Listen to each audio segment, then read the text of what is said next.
Hi, and thanks so much for joining me. Today we are talking about this new Tom Ford foundation. If you'd like to see that, please keep watching. We are doing a 12-hour wear test on this. I will be testing it in inside and outside conditions, different temperatures. We'll see how it does. I'll talk about it along the way, but let's go ahead to try on. I do have on just eyebrows, everything else, no makeup. We've got a little bit of Color Science 3-in-1 under the eyes, as well as a Color Science sunscreen, SPF 50. Can't remember the name, but I will list it below. If I'm going to wear foundation for a long time, I will put sunscreen on, and I don't believe this has any sunscreen. I picked up the shade 6.5. Usually I wear 7 tawny in the Traceless Stick Foundation. I will swatch them side by side for you, of course. But I thought I have been so wrong on so many shades lately. I'm usually picking a shade too rich, so I thought let me just go down by a little bit, so 6.5 Sable. And it says to apply this with a brush. Now yesterday, of course, I'm impatient and couldn't wait to try it. So I did apply it kind of on top of makeup, and it caught immediately on some dry flakes. So I prepped with the Clé de Peau multi-use oil or multi-repair oil, one of their oils, right in this area because I will get flaking here. So we'll see if that helped today. Otherwise, I did prep with the Omorovicza moisturizer in the rest of the areas of my face, especially in the center because it controls oil. So you can see it does have a warm tone to it, warmer than my actual shade, which is interesting. And it's almost added a little bit of color. So gosh, I wonder if I could have gone a little bit lighter. Let's see. I'm curious as well to see if this oxidizes. I'm going to do a little test here, so we'll see how that goes. But it did say to apply with a brush, and I did apply it with just my fingers yesterday, and it looked okay. I didn't see anything weird, but yeah, I'm not getting any streaks with the brush. I mean, if I go like this really deep, I see it, but otherwise, really smooth going on. But yeah, I mean, look at 6.5 Sable compared to, I mean, do have sunscreen, but it didn't change my coloring that much. It just get it closer to like my neck color though. My face is just lighter than everything else. Oh, I went in with a half a pump there. Oh, let's do half. I'm glad I stopped. Let's look at half. So this is half. Did a really nice job of covering up and blurring, which I think that's one of the things it says it does. So compared to this side, but yeah, it added some color. So interesting. I wish that they would send you, like when you buy one, a range of samples just to send along with it in case you picked the wrong color, because you know, if you want to try another color, it would be nice to be able to see before you buy another one if that is actually the color you should be getting. That is my request from makeup companies, that when you buy a shade that you can request a little like blister pack of shades, maybe 2 above and 2 below that shade. That would be amazing. Just to see, because I don't know about you, but I waste a lot of money because I picked the wrong shade, especially now. I really like it initially, and it didn't catch on those dry areas. So we'll see, because we are doing a 12-hour wear test here, and we're gonna see how it goes. That's why I'm a little bit early today. It is 10:17 right now. So we're gonna try and do this for 12 hours. This will include things like the pool. I'm gonna go out to the pool. I will go outside. It is really hot here. So we'll test that sweat-proof claim. We're really gonna test it. Humidity-wise, I'll let you know as soon as it gets into the day where we are humidity-wise, for those of you in more tropical areas. Now, I actually think this is a good shade for my, like, an in-between shade, because it's in between my forehead and the rest of my face. So I think my forehead's like maybe even 2 shades different than the rest of my face. But yeah, like, look, it does have a warmer tone right here. Like, I think you can really see it. I'm really trying not to see other people's videos on this. I'm trying to avoid their thumbnails too. I mean, I did see one go by that did not look favorable, but it might have to do with skin type too, so we'll see. Every skin type is different, has different needs, so especially with foundations and concealers and powders. Anything on the face, I would take into account skin type because that will affect how it performs as well. Okay, that was super quick and I so far like it. I like the way it looks on initial application. I'm going to finish up with Tom Ford Emotion Proof Concealer and then Tom Ford eye products. Like I'll go in with this one, probably with the Cocoa Mirage as well.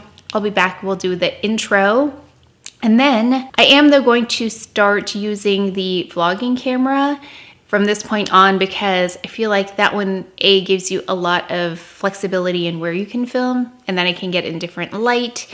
I can go outside. Yeah, and I can get really up close. I feel like that one does a really nice job of showing product up close, my face up close, although the last video I did was very up close too. But just know that the camera itself is going to change as well as the sound. The sound will be a little bit different too. I have an external mic, a nice one with this camera, no external mic on the vlogging camera. So just know that's what's happening. So the rest of the video will be a different look and sound in terms of continuity, just so you know.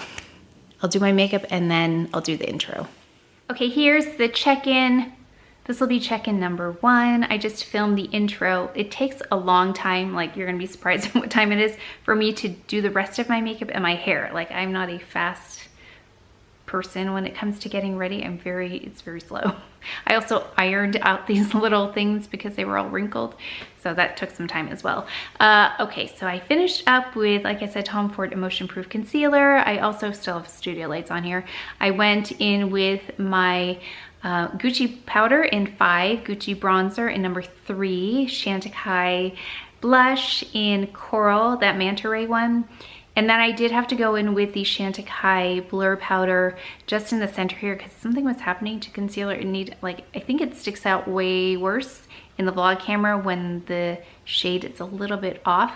Yeah, if it doesn't have that color correcting, it's more apparent, I think, here. And then I went in with the Sisley lipstick in 41, as well as a little bit of Tom Ford Wild Orchid on the lips. Oh, and a little bit of the Sisley, that pink shade. It's like a lip gloss. I'll list it below. On the eyes, we've got Cocoa Mirage Tom Ford, Suspicion Tom Ford, as well as in the waterline is that Guerlain eyeshadow stick I recently featured. It's the shimmery color, of course. So we're gonna watch this. Oh yeah, I told you you're gonna be surprised at what time it is. I think it looks good so far. I mean, that's pretty up close. The time is now late, 12:57. So it's almost 3 hours since initial application. Well, that is a really long time getting ready. I'm gonna go ahead and film something else, actually a few more things, and then we'll do another check-in later. Maybe I'll go outside. It's really hot. It is. Let me check the temperature already. Yeah, we're already above 100 degrees. Humidity is not that high, but inside, let's see, humidity is, we're at 45% humidity inside. I'll see you in a little bit.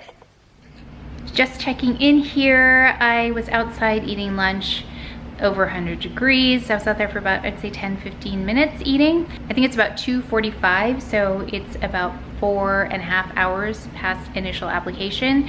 And I think it looks really skin-like, at least in the viewfinder. I've got to look at it in the mirror, but I'll bring the camera very close so you can see my pores and everything. The dry spots that I was talking about were usually around here. And I get oily here. So if I was going to look for where makeup's gonna break down, it would be here. And if I was going to look for areas where it would cling to dry patches, it would be like in this area. So you can take a close look. I can't see that close from here, but I'll look in the mirror in just a moment. But that is our 4.5 hour check-in. We've got, what did I say, 12 hours? Oh boy, we've got 7.5 hours left to go. I want to show you the comparison. Now this is 7.0 Tawny. No wonder, because look how much lighter this is. This is in the Traceless Foundation Stick. And this is 6.5 Sable. So I don't have 6.5 Sable in this, but I thought this was supposed to be a more rich shade than this. Now I'm confused. So that's what it looks like dried down. I just thought I would do a little sample too of it right out of the, yeah, see? So if you swatch this immediately, it's not the same color. You're gonna get, it's going to deepen a little bit. I hope that helps, because if you're going to try and match it, I don't have 6.5 in this, but if you're going to try and match, I am doubting that they are going to be the same. Okay, so I don't remember what time we met the last time. 7 p.m. So that means what? 9 hours almost? Wait, is that right? Yeah, almost 9 hours. And it's really hot. It is still over 100 degrees at 7 p.m. This side is doing better with the extra powder that I powdered earlier. That second coat of powdering, and then this is the side that really hasn't been touched since I started this morning. So you can see, yeah, we're definitely getting a raised thing. I mean, who knows, that could be the concealer as well. But I do have that emotion-proof concealer on too. But I did scratch around my nose a little. I noticed there was a little bit of like some settling in here, but it is very hot. So I've got to wear this for how much longer? Definitely am perspiring. My eyes are turning red too. I never talked about the claims. So I'm a little bit confused by their color coding again. The claims on this say hydrating longwear medium full coverage. So I would agree with the medium full coverage. The longwear, I mean, this is pretty extreme. I don't know how many people are in this same extreme type of temperature. Defy conventions, traceless soft matte foundation is matte without looking flat, cakey, or dry. Okay, so I didn't get the cakey, dry, flat look at all. So yeah, it was mattifying, but I didn't get that. It combines soft focus microsphere powders that blur imperfections with wear extending pigments that provide medium to full buildable coverage. Yeah, I put on a really thin layer, so I don't know how much other people are putting on, but it was quite thin. So I liked that about it. I wish I had the right shade, but when it's complete like this, it looks okay. And then, oh, my stomach was growling also earlier in that, so I hope that wasn't too loud. I played it back and I could really hear it. Soft and silky texture is ultra blendable and defends against caking, pouring, and settling. Skin still looks and moves like skin and feels smoother over time.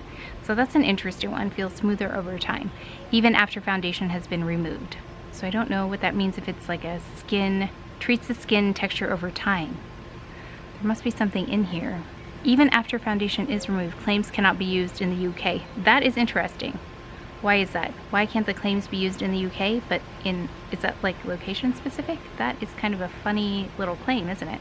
Hydrating and long wear, high performance formula is formulated with hyaluronic acid to help support skin's moisture barrier and antioxidants, vitamin C and E, and caffeine. Treat your complexion to all day ultra comfortable long wear.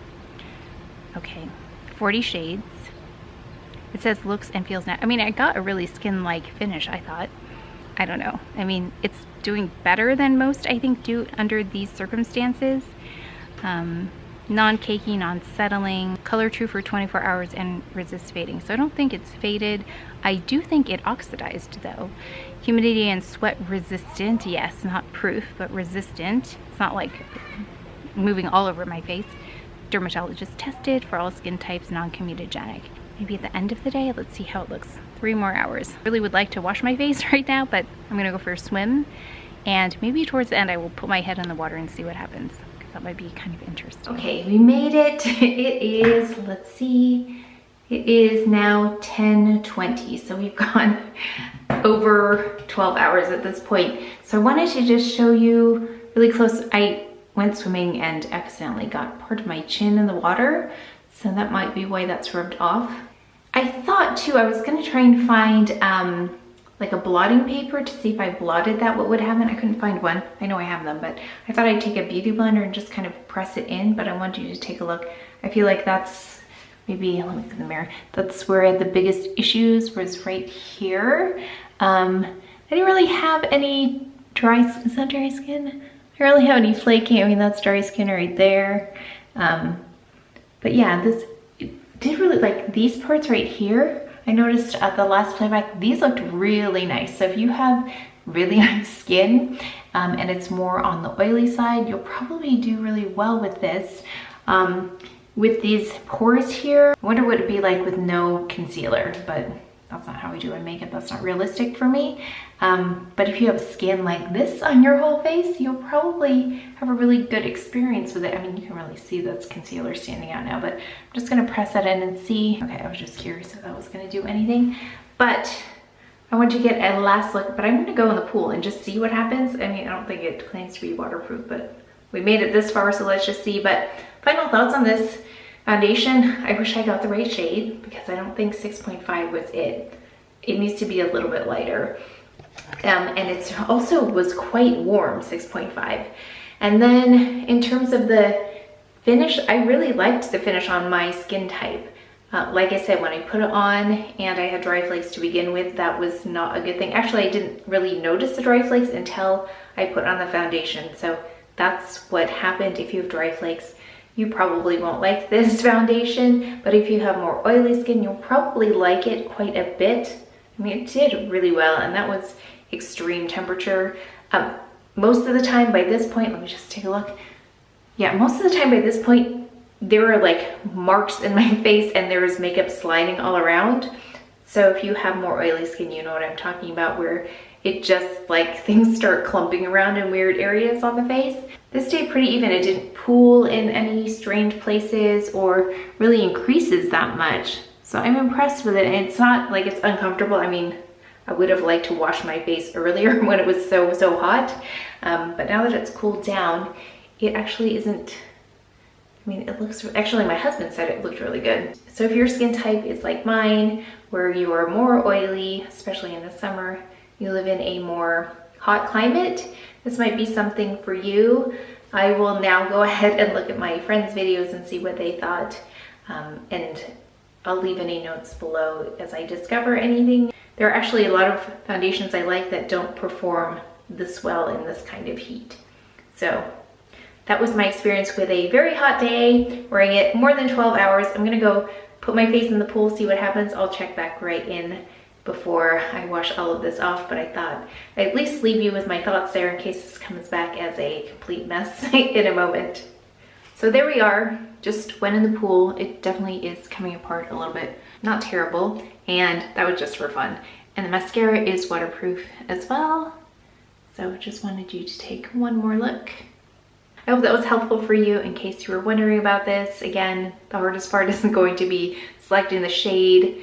So if there's any way you can obtain a sample, I'll try and see if there's somewhere where they do send samples, because that would be really helpful. So if you are my shade, 6.5 is not your shade, look at another shade below that, but I don't know without trying them which one it would actually be, but it's not 6.5. So that's it for today's video. So please take care of each other, stay well. And if you enjoyed this video, if you learned something, please give it a thumbs up, subscribe, and I'll see you next time. Thanks.